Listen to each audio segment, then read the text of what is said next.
પ્રીતિ રાઠીનો 2013નો મામલો, જેના પર બધાની આંખોમાંથી આંસુ આવી ગયા હતા. તમે અત્યાર સુધીમાં ક્રૂરતાની દસનેક વાર્તાઓ સાંભળી હશે, પરંતુ આજે અમે તમને એક સત્ય ઘટના જણાવવા જઈ રહ્યા છીએ. આ સાંભળીને તમે પણ કંપી જશો. તમારા આંસુ રોકી શકશો નહીં. 2013માં બનેલી આ ઘટનાને કારણે ત્યારે લગભગ આખી દુનિયા રડતી હતી.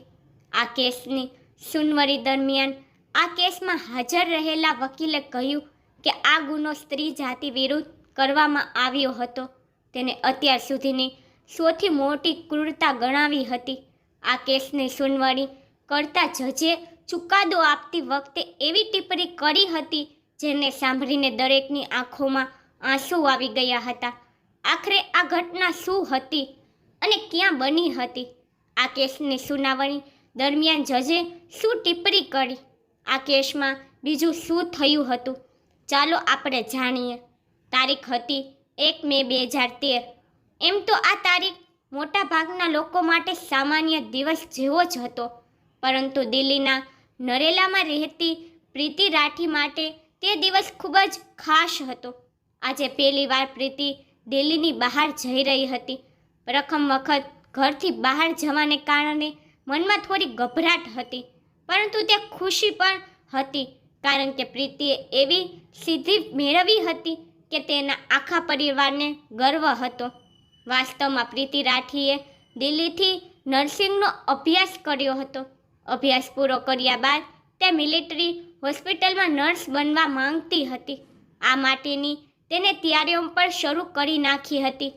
આખા સમય દરમિયાન ભારતીય નૌકાદળમાં એક નર્સની જગ્યા ખાલી પડી. પ્રીતિ રાઠીએ પણ આ નોકરી માટે અરજી કરી. પરીક્ષામાં હાજર રહીને સફળતા પણ મેળવી. પ્રીતિ નર્સિંગ ઓફિસર તરીકે પસંદગી કરવામાં આવી હતી. હવે બધું પેપર વર્ક પૂર્ણ થઈ ગયું હતું અને હવે પ્રીતિને મુંબઈના કોલાબા સ્થિત નેવલ ઓફિસમાં રિપોર્ટ કરાવવાની હતી અને તેને મુંબઈમાં સેકન્ડ લેફ્ટનન્ટ તરીકે નોકરી કરવાની હતી. આ કારણે પ્રીતિ મુંબઈ જઈ રહી હતી અને પરિવારની દીકરી પહેલીવાર દિલ્હીની બહાર જતી હતી. આથી પિતા અમરસિંહ રાઠી, કાકા વિનોદ કુમાર દહિયા અને કાકી પર પ્રીતિને મુંબઈ મૂકવા માટે સાથે જઈ રહ્યા હતા. આ બધા ગરીબ એક્સપ્રેસ દ્વારા બાંદ્રા સ્ટેશન પહોંચવાનું હતું.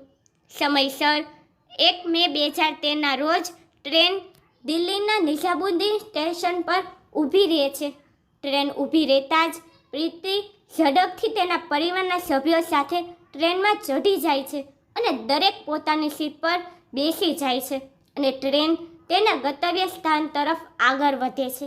આ ટ્રેનમાં બહુ ભીડ હતી. સીટ પર જેટલા લોકો હતા તેઓ તો હતા, આ સિવાય પણ ઘણા લોકો ઊભા હતા. તેથી જ ત્યાં અંદર ઘણી ધમાલ હતી. ટ્રેનની અંદર ભીડ વચ્ચે એક યુવક એવો હતો જેને પોતાનો ચહેરો છુપાવી રાખ્યો હતો અને તેને ટોપી પહેરી હતી. તે કોઈની સાથે વાત કરતો ન હતો, પણ ક્યારેય બાથરૂમમાં જવા માટે ઊભો થતો અને પાછો આવીને સીટ પર બેસી જતો અને તે પ્રીતિને જોવાની કોશિશ કરતો. આ વાત પ્રીતિના પરિવારના સભ્યોએ પણ નોટિસ કરી હતી, તેથી તે સાવધાન થઈ ગયા હતા. પછી ભીડથી ભરેલી આખી ટ્રેન રાત્રિના સમયે બધા લોકો પોતપોતાની જગ્યાએ સૂઈ ગયા. રાત આમ જ પસાર થઈ જાય છે. સવાર થતાં જ બધા લોકો જાગી જાય છે અને અહીં ટ્રેન પોતાના ગતિએથી મુંબઈ પહોંચે છે. હવે તારીખ બદલાઈને 2 મે 2013 થઈ ગઈ હતી. પ્રીતિ અને તેના પરિવારના બાંદ્રા પર પહોંચવાનું હતું. સવારના 8:05 ટ્રેન બાંદ્રા સ્ટેશન પહોંચે છે. પ્રીતિ, તેના પિતા, કાકા અને કાકી ટ્રેનમાંથી નીચે ઉતરી જાય છે. અહીંથી તેઓ પોતાના બીજા સ્થાને પહોંચવાનું શરૂ કરે છે. ટ્રેનથી નીચે ઉતર્યા પછી પ્રીતિને થોડોક થાક લાગી રહ્યો હતો, તેથી તે થોડી ધીમે ધીમે ચાલતી હતી અને પ્રીતિના પિતા અને કાકા કાકી પ્રીતિથી થોડા આગળ ચાલતા હતા. જ્યારે પ્રીતિએ જોયું કે તે ચાલવામાં તેના પિતા અને કાકા કાકીથી પાછળ થઈ ગઈ છે, તો તે પણ તેના પગલાં ઝડપથી વધારી દે છે. જેથી તે તેઓના પાસે પહોંચી જાય. હજુ પ્રીતિએ તેના પગલાં વધાર્યા પણ ન હતા અને પ્રીતિને મહેસૂસ થાય છે કે કોઈએ તેના કંધે હાથ રાખ્યો છે. પ્રીતિના પગલાં અચાનક બંધ થઈ જાય છે અને પ્રીતિ પાછળ ફરીને જુએ છે. કોણે તેને સ્પષ્ટ કર્યું? પ્રીતિ જેવો જ પોતાનો ચહેરો પાછળ કરીને જુએ છે તો તેને એ જ છોકરો દેખાય છે જેને પોતાનો ચહેરો ઢાંકેલો રાખ્યો હતો અને ટ્રેનમાં પ્રીતિને વારંવાર જોઈ રહ્યો હતો. તેને જોઈને પ્રીતિ કંઈ સમજતી કે તેની પહેલાં એ નકાબપોશ છોકરો એક ડબ્બો કાઢે છે અને તે ડબ્બામાંથી કંઈક પ્રીતિના ચહેરા ઉપર ફેંકે છે. જેવી જ તે ફેંકી ગયેલી વસ્તુ પ્રીતિના ચહેરા ઉપર પડે છે, અચાનક પ્રીતિ જોર જોરથી ચીસો પાડવા લાગે છે. પ્રીતિનો અવાજ સાંભળીને તેના પિતા અને કાકા કાકી દોડીને તેની પાસે આવે છે. ઘણા લોકો પ્રીતિના આસપાસ ભેગા થઈ જાય છે. પ્રીતિની હાલત જોઈને બધા સમજી ગયા હતા કે તેના પર કોઈએ એસિડ નાખ્યું છે. પ્રીતિના પિતા અને કાકા કાકી પ્રીતિને સાંત્વના આપવાની કોશિશ કરે છે. એસિડના કેટલાક છાંટા પ્રીતિના કપડાથી તેમની આંગળીઓ પર પડે છે. તેઓના હાથ પણ બળવા લાગે છે. તેમ છતાં તેઓ પોતાની પીડાને ભૂલીને પ્રીતિને સાંત્વના આપે છે. પ્રીતિના પિતા અને કાકા તરત તેને ઉપાડે છે અને સ્ટેશન માસ્ટરના ઓફિસ લઈ જાય છે.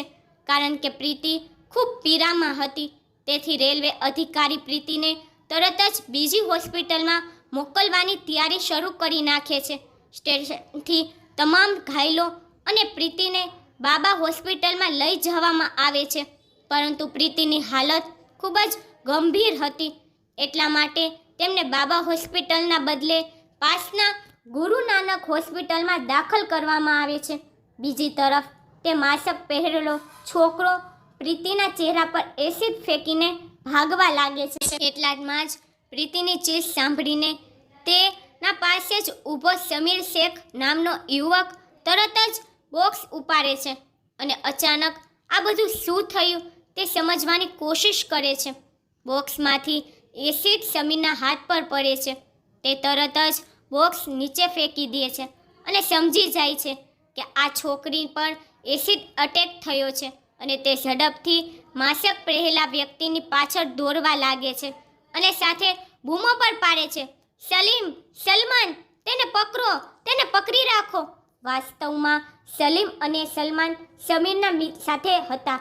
એટલે જ જ્યારે સમીરને ખ્યાલ આવે છે તે છોકરી પર એસિડ અટેક થયો છે ત્યારે તે માસ્ક પહેરેલા છોકરાની પાછળ દોડવા લાગે છે. સાથે તેના મિત્રોને પણ તે માસ્ક પહેરેલા છોકરાને પકડવા કહે છે. તે લોકો પર માસ્ક પહેરેલાની પાછળ જાય છે, પરંતુ થોડી જ ક્ષણોમાં તે માસ્ક પહેરેલો છોકરો તે બધાને ચકમો આપીને ભાગી જાય છે. સમીર, શેખ, સલીમ અને સલમાન, આ 3 નામો યાદ રાખજો, કારણ કે આ ત્રણેય આમાં મહત્ત્વની ભૂમિકાઓ ભજવી હતી.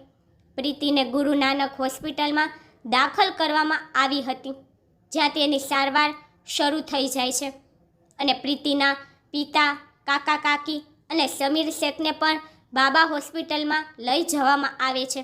અહીં પોલીસ ઘટના સ્થળે પહોંચીને પંચનામા કરવાનું શરૂ કરે છે. સમીરના ઘા બહુ ઊંડા નહોતા, તેથી તેને થોડા સમય બાદ હોસ્પિટલમાંથી રજા આપવામાં આવે છે.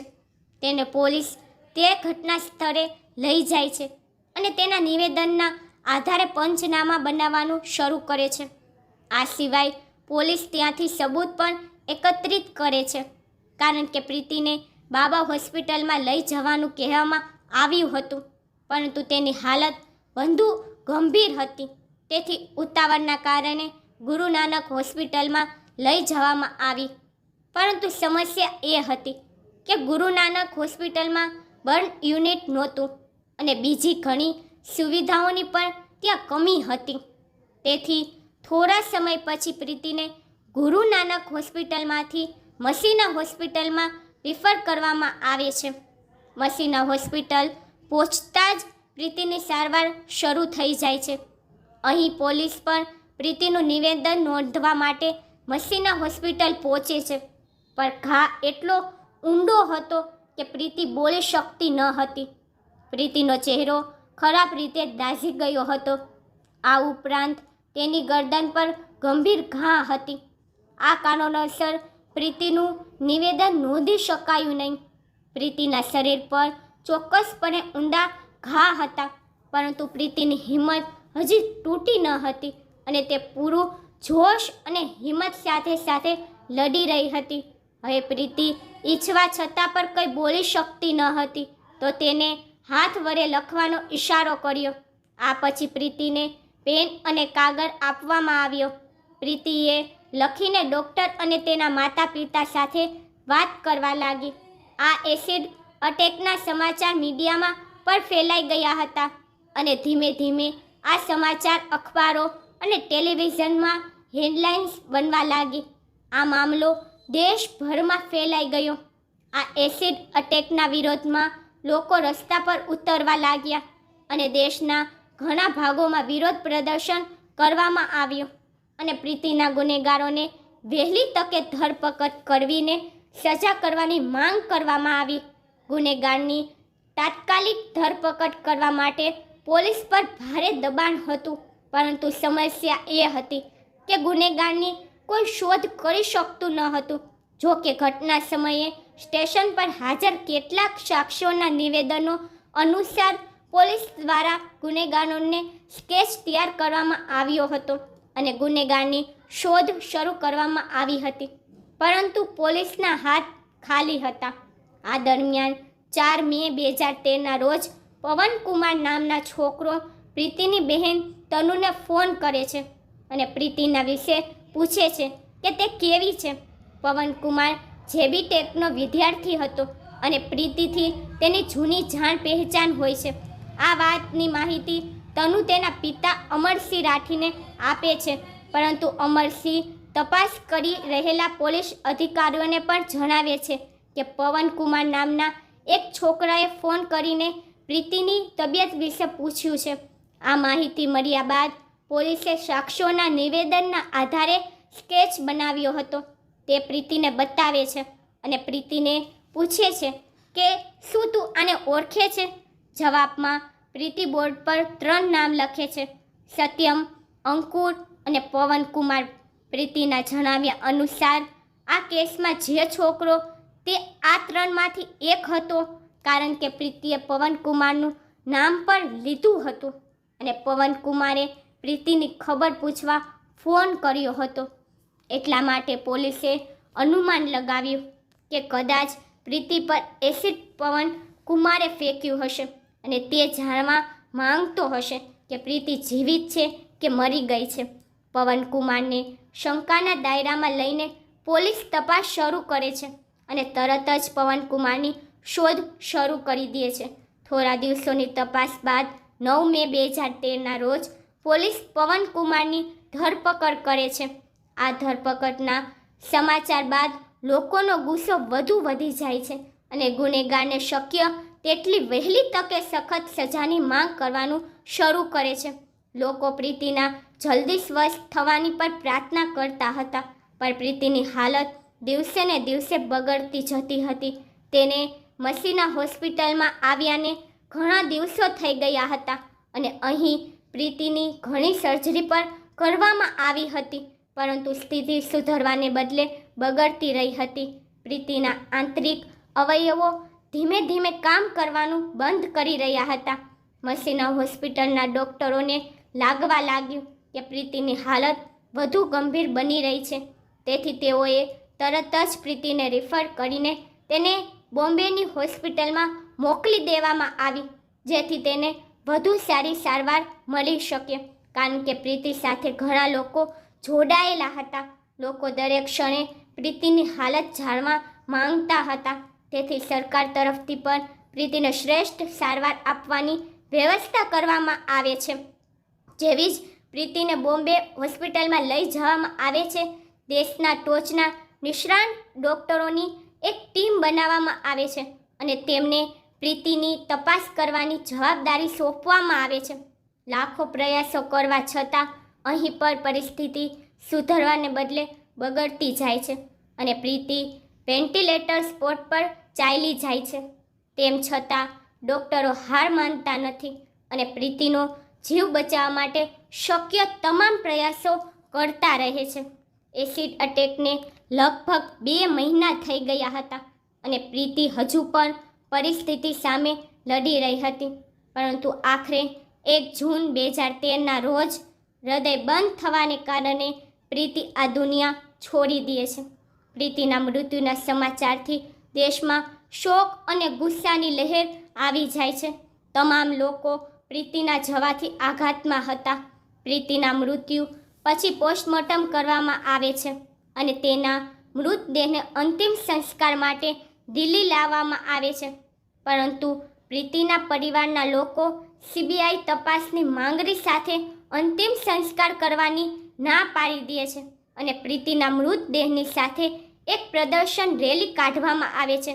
અંતે સીબીઆઈ તપાસ અંગે સરકાર તરફથી ખાતરી મળ્યા પછી પ્રીતિનું અંતિમ સંસ્કાર સંપૂર્ણ રાજ્ય સન્માન સાથે કરવામાં આવે છે.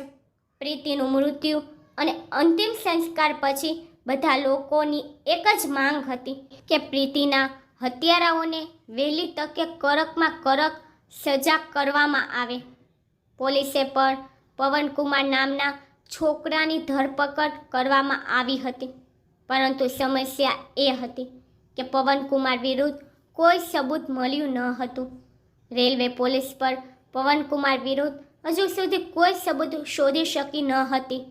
આ દરમિયાન પ્રીતિના પિતા અમરસિંહ રાઠી તેમના સ્તરેથી ખબર પર આવે છે. ત્યારે ખબર પડે છે કે 2 મે 2013ના રોજ એટલે કે ઘટનાના દિવસે પવનકુમાર મુંબઈમાં હતો જ નહીં, પરંતુ તે રોહતકમાં હતો.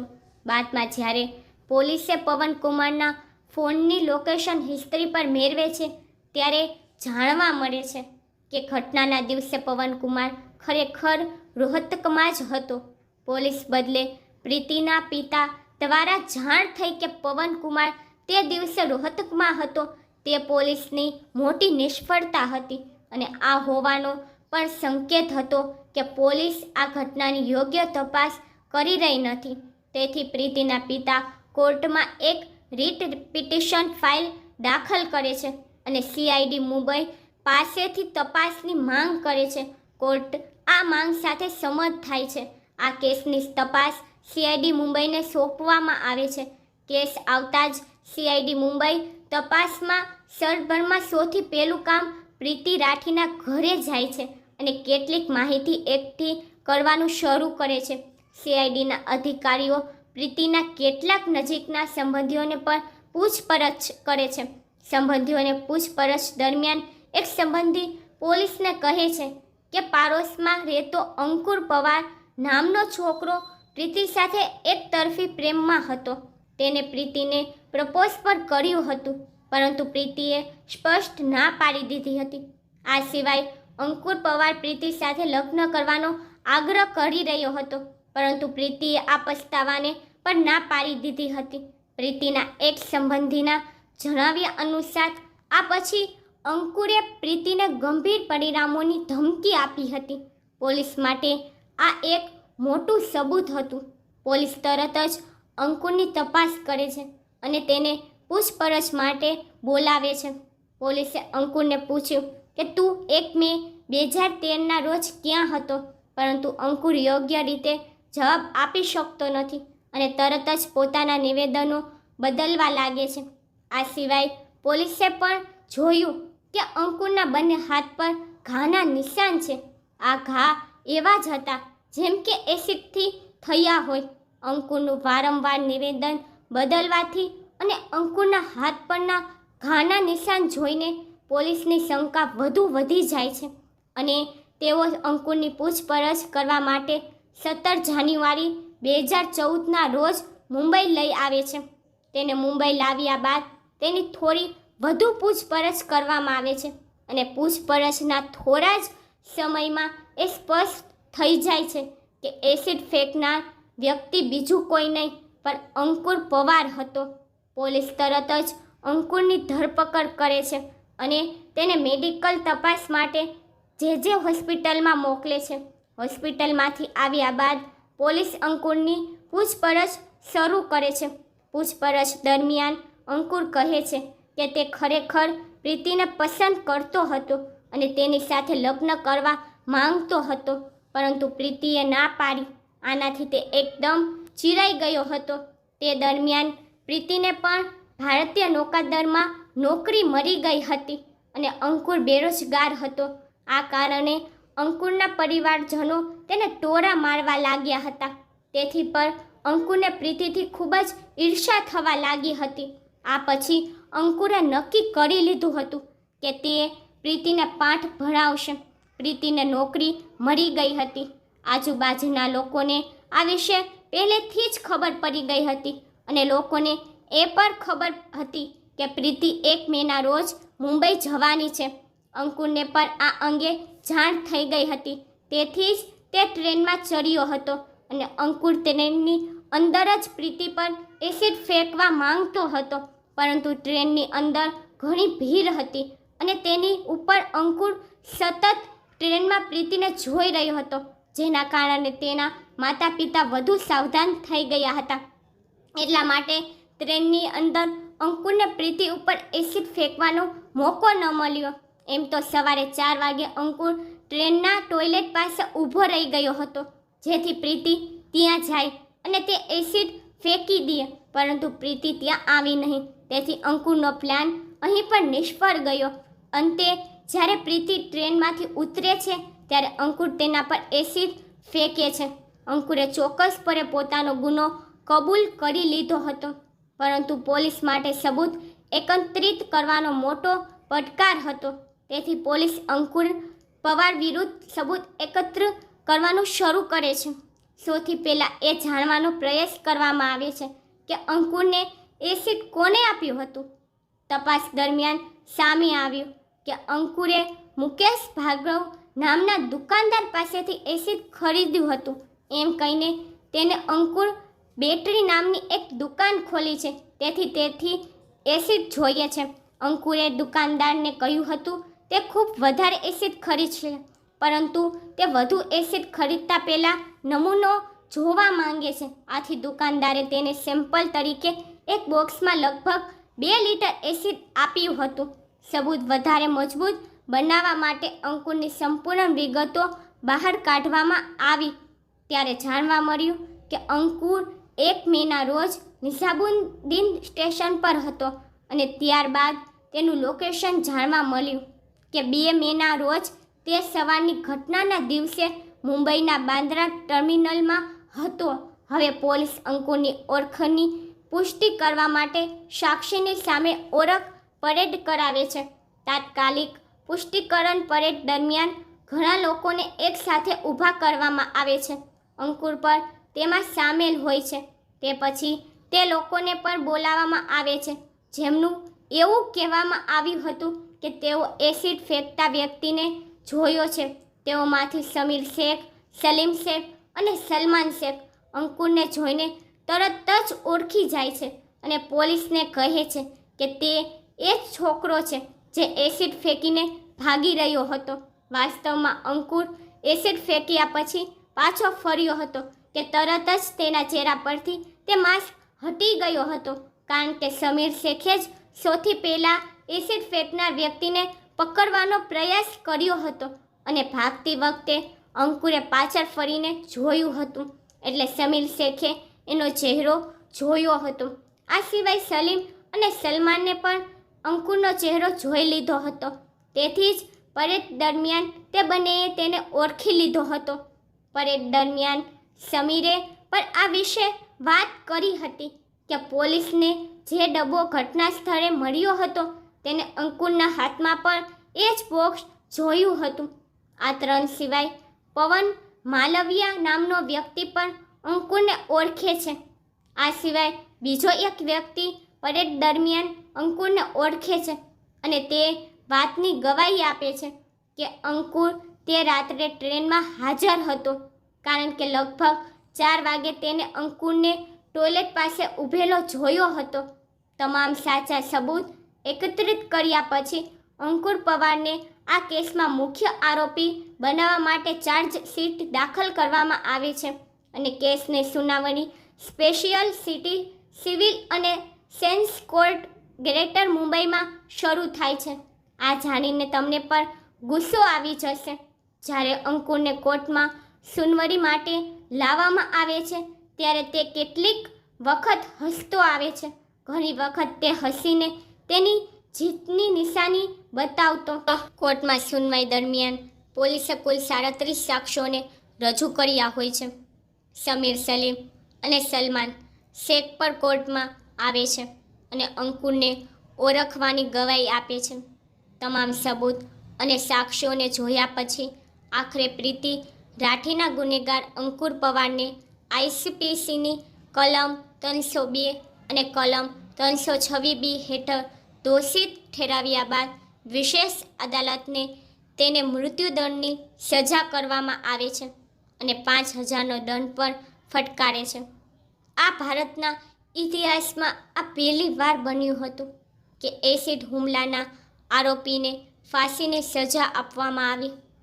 આ કેસમાં વકીલ સ્પેશિયલ પબ્લિક પ્રોસિક્યુટરે ઈમેલ કર્યો હતો કે અંકુરની આ નિર્દયતા કોઈ મહિલા વિરુદ્ધ કરવામાં આવેલા અત્યાર સુધીની સૌથી મોટી હેવાનિયત કહી હતી અને આ જ કેસની સુનવણી કરી રહેલા જજે ચુકાદો આપતી વખતે ટિપ્પણી કરી હતી કે આ એસિડ અટેકને કારણે પ્રીતિનો ચહેરો ખૂબ જ ખરાબ રીતે વિકૃત થઈ ગયો હતો અને તે ખૂબ જ ડરામણો થઈ ગયો હતો.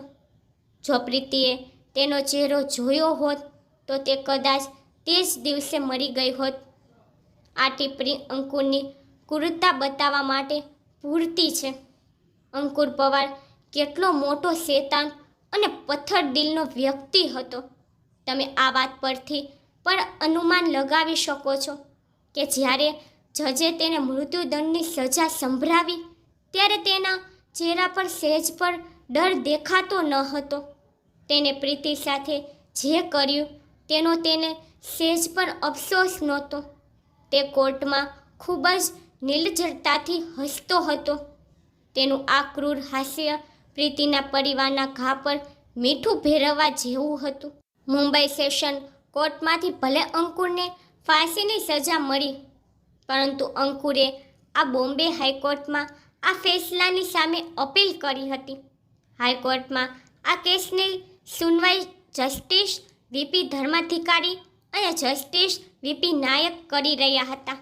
આ કેસની લાંબી સુનવાઈ બાદ જૂન 2019માં બોમ્બે હાઈકોર્ટ સેશન્સ કોર્ટની ફાંસીની સજાને આજીવન કેદમાં બદલી નાખી.